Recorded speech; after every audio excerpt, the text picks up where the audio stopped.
mis hetkel see castingu ehk rollitamise protsess nagu algab? Ütleme, kui stsenaarium on valmis, stsenaarium saab oma arendustoetuse, siis järgmine moment ongi, et on stsenaariumi arendus, siis on filmi arendus.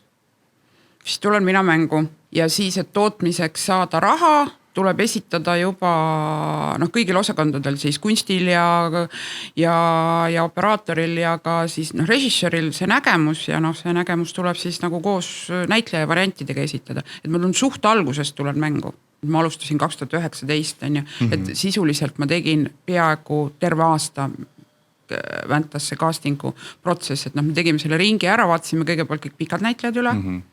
Siis selgus, et kõik pikad näitlejad ei ole üldse väga sportlikud. Aha, lihtsalt ei tee mitte mingit sporti. Mõtlen üldse pikki näitlejad tuligi Kalmet lihtsalt.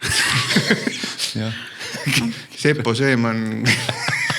Seppo on vana.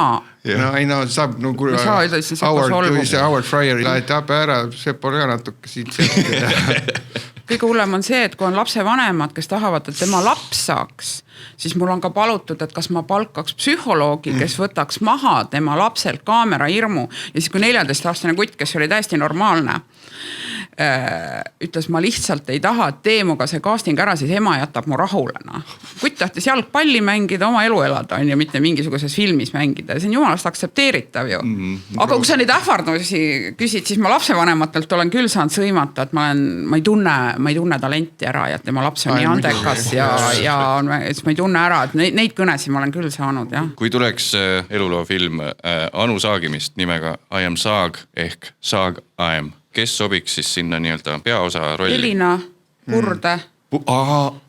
Elina Purde, okei. Ja tead, kes võib veel Mari-Liis Lill?